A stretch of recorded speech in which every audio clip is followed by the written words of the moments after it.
Bienvenidos al Académico, este programa de la Universidad Nacional de Cuyo que te muestra las mejores conferencias y charlas que se dan en esta casa de estudios. Hoy empezamos de esta forma, mirá. María Elina Montoya es una especialista en la teoría de gobierno abierto. Ella estuvo en la Universidad Nacional de Cuyo y nos explicó la experiencia que tuvo con esta filosofía de la administración pública, cómo funcionaba puntualmente y concretamente en el Consejo de Lomas de Zamora, provincia de Buenos Aires. Mirá.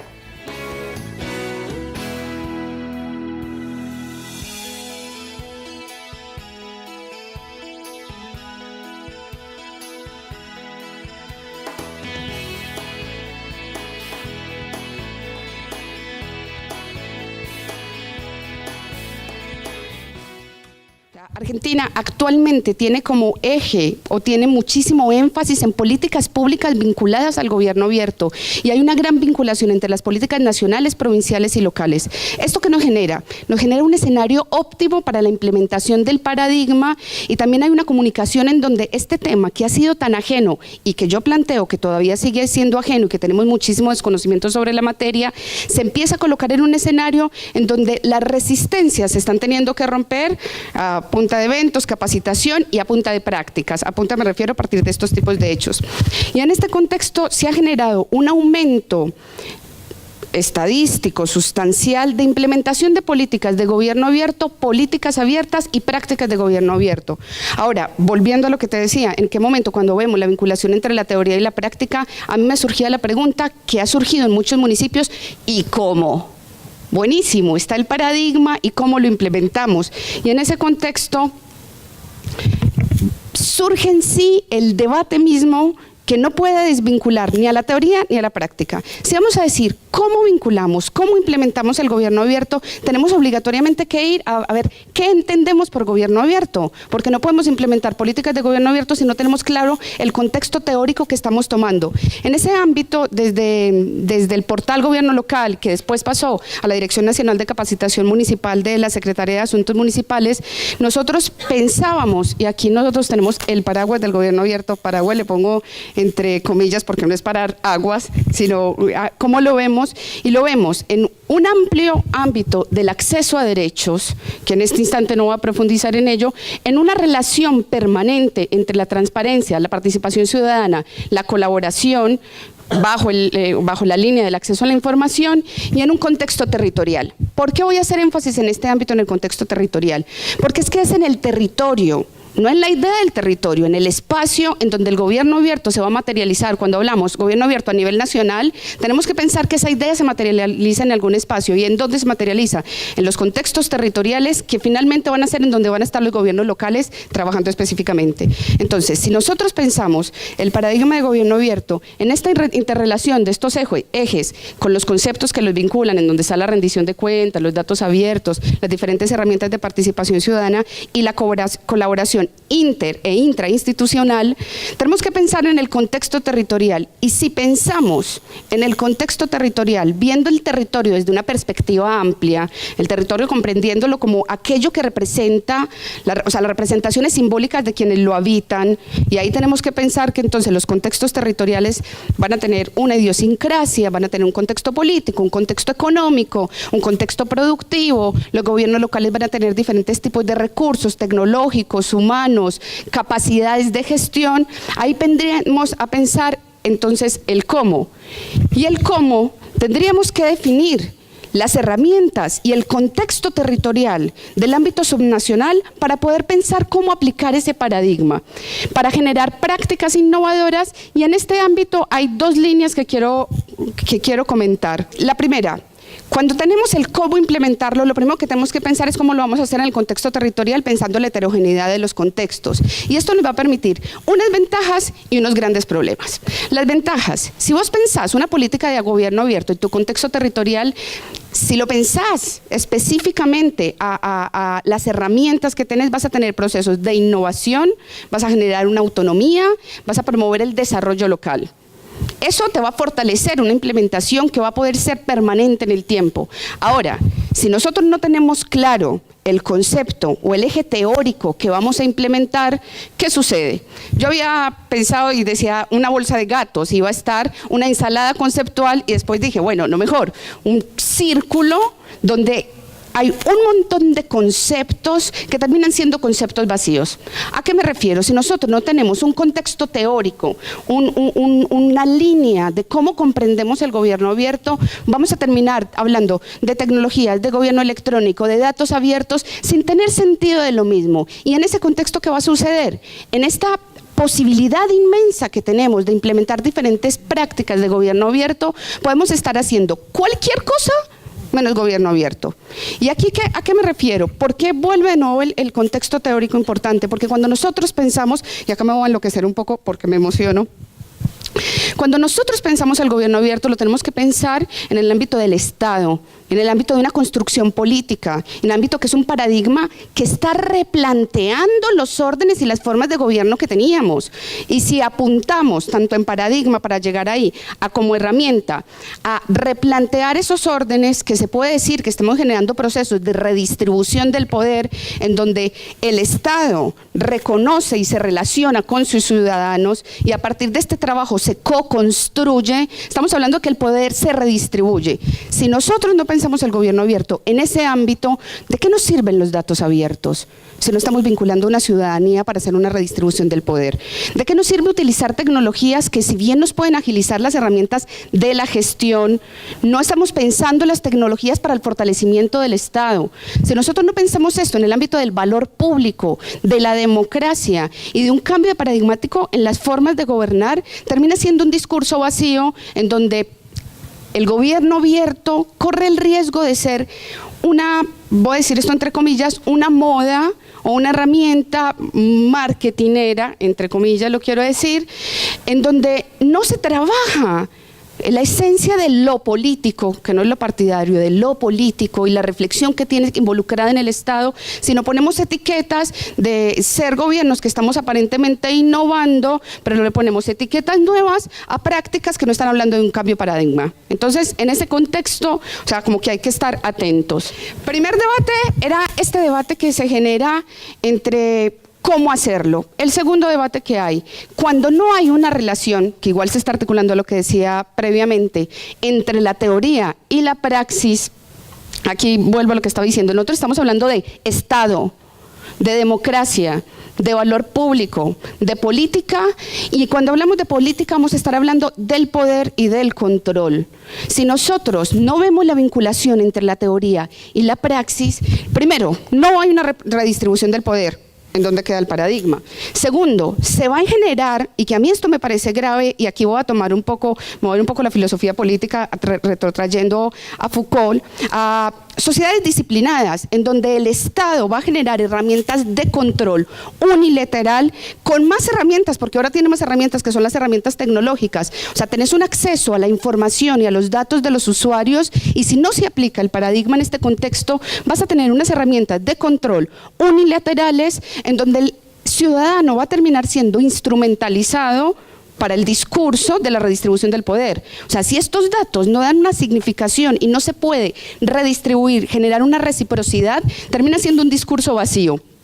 Y volvemos de nuevo al debate. Y entonces, ¿cómo lo hacemos? En todos estos conflictos que hay, ¿cómo llegamos y lo hacemos? Y no tengo fórmulas mágicas porque no hay un manual de gobierno abierto, y esto lo repito todo el tiempo, es vincular la teoría, comprender, adaptarla no maniqueamente ni instrumentalmente diciendo esto me sirve aquí, no, sino pensarlo como lo pensamos en nuestros territorios y generar herramientas de innovación en ese contexto territorial.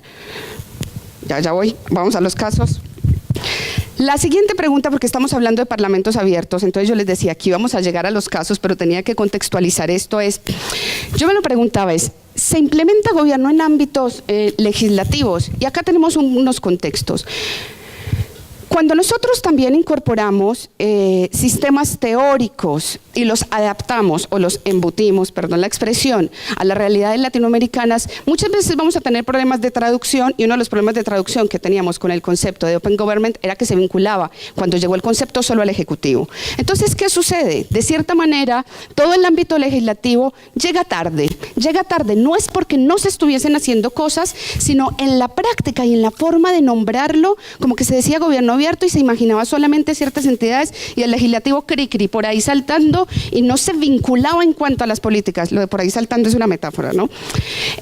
La siguiente, existe, y esto lo hemos relevado a partir del trabajo que se ha hecho en el portal Gobierno Local, conflictos internos dentro del ámbito subnacional en las relaciones que existen entre el Ejecutivo y el Legislativo. Durante muchísimas veces, en casos específicos, el Legislativo tiene un conflicto con el Ejecutivo y el Legislativo no le sanciona las leyes, o el Ejecutivo dice no apoya una ordenanza que hay. Esto lo estoy refiriendo a la práctica cotidiana, o sea, no en la parte teórica, sino en la práctica cotidiana. Esto lo podemos ver cuando vos te acercas a una página web de un municipio, te nombra el Honorable Consejo Deliberante, pero normalmente la página del Honorable Consejo Deliberante está por otro lado.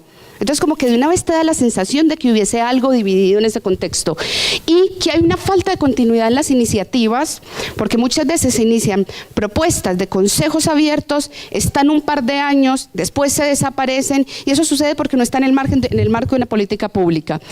Hay falta de visibilización, que eso lo considero la importancia de intercambiar experiencias, de las líneas que se están haciendo de apertura en los ámbitos legislativos, pero también hay una falta de un marco conceptual. ¿A qué me refiero en un marco conceptual? Precisamente con esa entrada tarde del Parlamento abierto o del ámbito legislativo al paradigma del gobierno abierto, hay iniciativas que son de gobierno abierto, que vamos a nombrar algunas, vinculadas específicamente a la participación ciudadana, pero el Consejo no las nombra como iniciativas de gobierno abierto. Se han hecho durante años ejemplos como la banca del vecino, el Consejo va al barrio, que son prácticas de gobierno abierto. O sea, hay co-creación de políticas públicas, pero no se nombran en ese marco conceptual.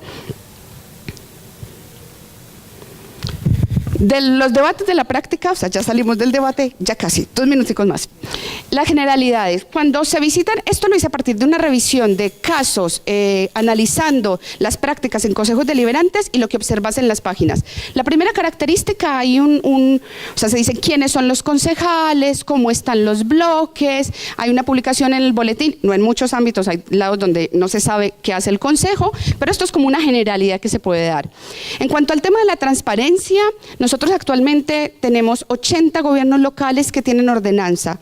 Este dato lo saqué de la Nación Data, puede que haya un par más ahora, pero de todas maneras, si tenemos un país con más de 2.200 municipios y tenemos 80 que tienen reguladas la ley de ordenanzas vinculadas al acceso a la información pública o al derecho a la información, o sea, tenemos un desafío grande. Y a nivel provincial, específicamente tenemos 15 que esperamos que salga pronto, vamos con Mendoza.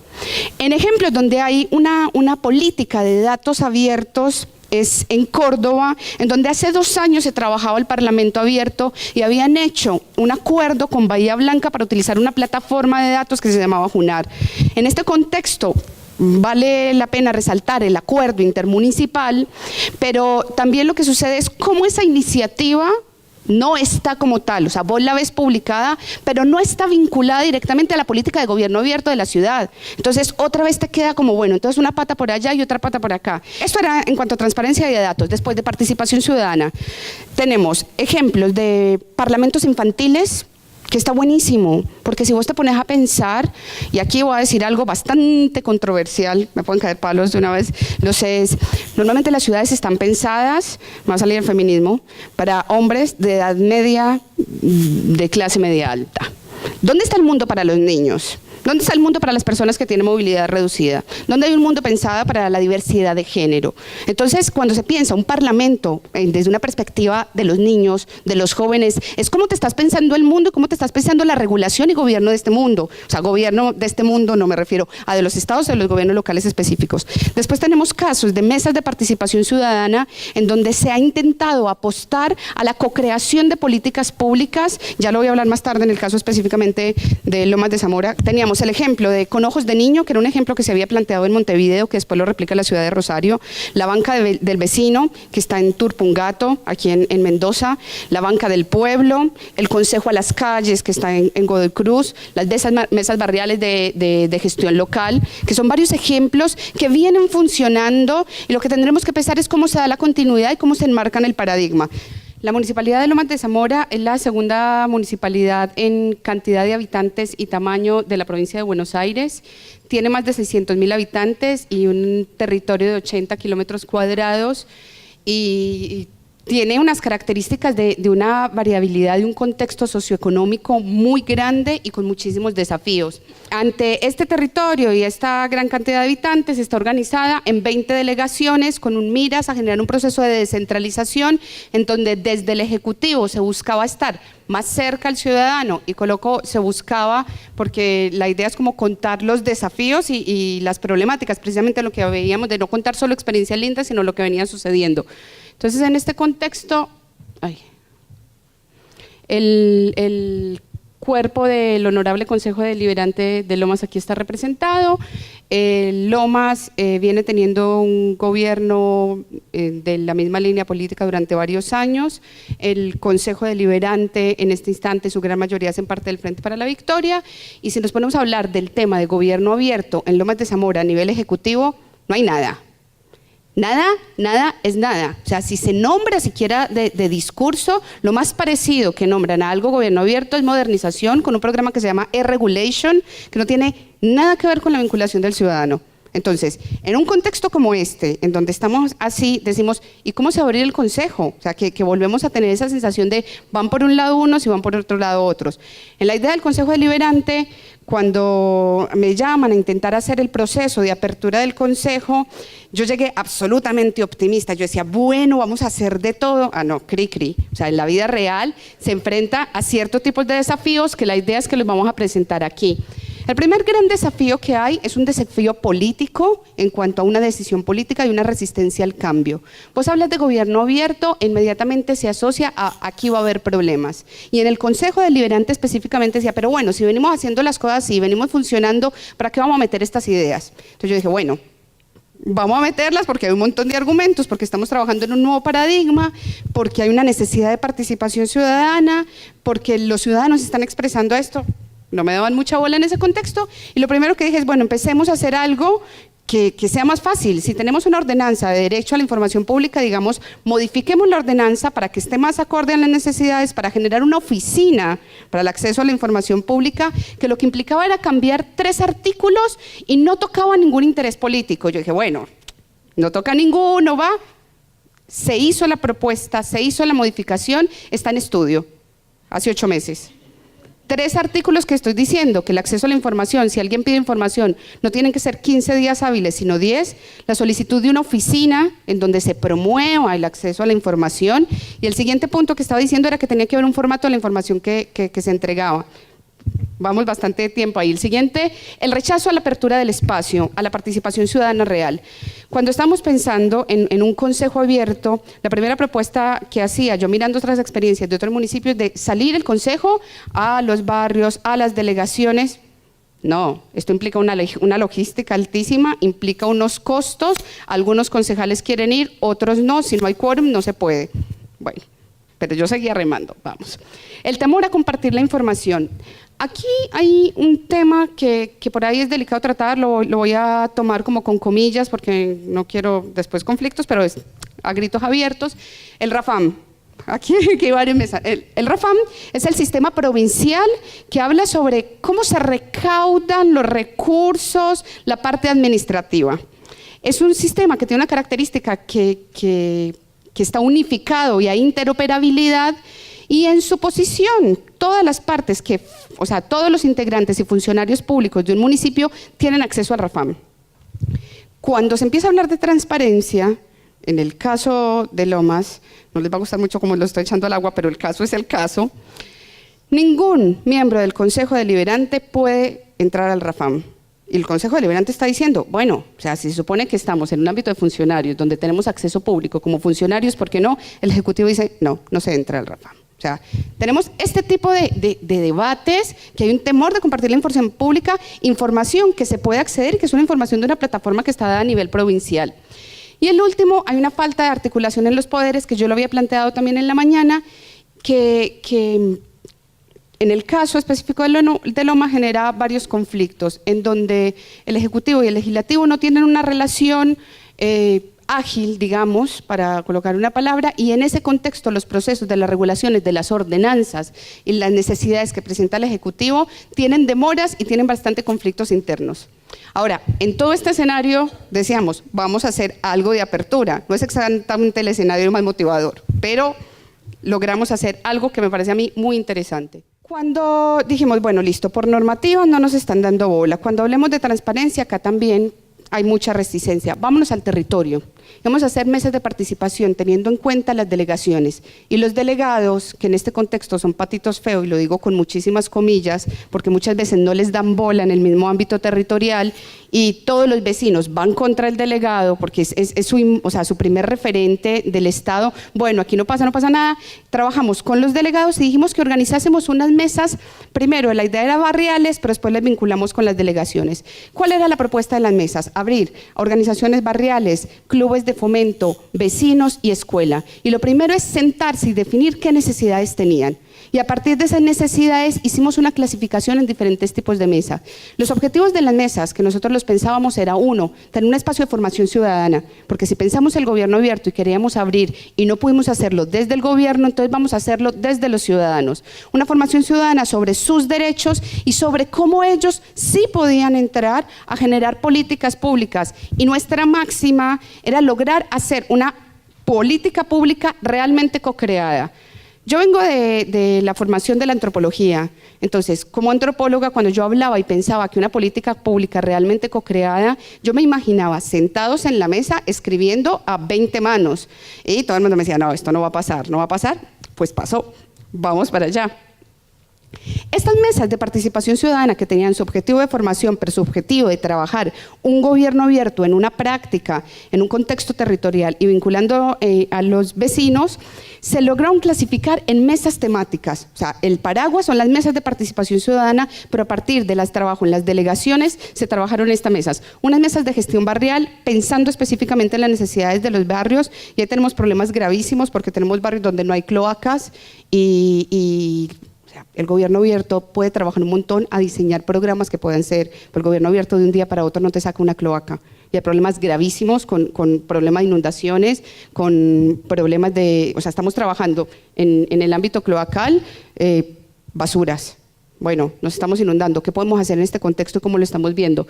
Una siguiente mesa, que es una mesa hermosa, que es una mesa de juventud, y empezamos a trabajar con los centros de estudiantes. ¿Qué pasa con la población joven? ¿Qué necesidades tienen? ¿Cómo lo están viendo? Ahora les cuento cada cuánto se reúnen las mesas. La mesa de jardines comunitarios, que fue una de las primeras mesas con las que no sacamos ordenanza, pero sacamos resoluciones para que se regule sistemáticamente la organización de las mesas con el apoyo del Consejo, las mesas de desarrollo sustentable y sostenible y las mesas de mujeres. Vamos a trabajar específicamente, o quiero dar cuenta de este pequeño paso que se dio, fue con la mesa de trabajo de desarrollo sustentable. En Lomas, la gestión de residuos, precisamente en el trabajo de la basura, se ha organizado en diferentes cooperativas. Y había un problema grandísimo porque la gestión de los residuos muchas veces está siendo administrada por la municipalidad y en este caso era tercerizada a una empresa privada. Esta cooperativa de recicladores, y aquí lo vinculo a lo que hablaba Gabriel, si no estoy mal, sobre la representación y la participación, van y golpean al Consejo Deliberante buscando un concejal con quien hablar, a ver si existía la posibilidad de regular por lo menos su trabajo cooperativo y de vincular la línea de separación de residuos en la municipalidad. Ellos fueron primero asesorados por… Ay, sí, ya voy a acabar. Me estaba emocionando, pero ya voy a terminar. Fueron asesorados por un representante del CONICET, la cooperativa, y la primera reunión, después se sumaron, que esta parte es hermosa, porque me parece muy apasionante a mí, personas en situación de calle que hacían recolección informal. Que estas personas hacían la recolección informal, lo llevaban a la cooperativa y se hizo una primera mesa de trabajo específicamente en esto. Se debatieron todas las necesidades y lo que yo les decía, la experiencia de una co-creación de una política pública se hizo. La semana pasada salió la ordenanza que se escribió sentados en la calle, en la cooperativa, yendo. La última reunión se hizo en el Consejo Deliberante específicamente para escribirla y había opinión de todos. O sea, ¿cómo tendría que ir esta normativa? Y se escribió, no a 20 manos como yo quería, pero hubo por lo menos 8, 10 cabezas metiendo ideas y se reformulaban las ordenanzas. Una ordenanza escrita de manera colectiva sacó a una empresa privada de un municipio. Nosotros cuando estábamos haciendo esto yo decía, ay mamita, nos estamos metiendo en una grande, o sea, una grande y complicada. La cooperativa va a ser la recolección de residuos sólidos, separación en origen. Se puso no solo al consejo, sino todo el municipio a separación de residuos y la misma cooperativa hizo un proceso de capacitación. Entonces, esto es un caso pequeñito que lo quería contar, pero es cómo a partir de un trabajo que nosotros lo que enfocamos es, en Lomas, a nivel ejecutivo no se habla de gobierno abierto, en el consejo hay resistencia por todo lado, pero ¿qué hicimos? Fuimos a la ciudadanía y ¿qué? Credibilidad. O sea, dice, si yo me acerco a un concejal, lo puedo hacer. 2, yo realmente puedo crear una normativa para mí que funciona para una cooperativa de trabajo. 3, aquellos grupos sociales que son invisibilizados y que no habían tenido ni voz ni voto, y pongo esto ni voz ni voto en mucho contexto, y ciudadanos que son considerados de segunda categoría, entraron a un recinto, participaron y escribieron. Entonces, esta experiencia le falta un montón, o sea, tenemos que hacer un montón de normativas sobre esto. Respecto a la mesa de mujeres, 2 cositas chiquitas porque ya debo tener como 1 minuto y medio. Con la mesa de mujeres tenemos el caso de mujeres que son víctimas de violencia de género y entre ellas, con las mujeres víctimas, con el grupo de la Secretaría de la Mujer de la Municipalidad, se generó el primer protocolo contra la violencia y las mujeres víctimas hablaron de cómo pensarlo y hacerlo. O sea, no se habló solo del experto, sino del que es víctima y víctimas bastante fuertes en niveles extremos de violencia. Entonces, el caso, nosotros lo queríamos presentar es cómo le dimos la vuelta a la hoja. O sea, no lo hicimos solo como desde el consejo hacia afuera, sino fuimos del territorio al consejo, de la ciudadanía al consejo y se está haciendo como un proceso que está iniciando hasta ahora. Hasta acá llegamos con este programa del Académico. Te invitamos a seguir disfrutando de todo nuestro contenido en el portal unidiversidad.com.ar y ahí haces clic en U Académico. Acordate, cuando quieras, como quieras, donde quieras, puedes disfrutar de este programa. Hasta la semana que viene.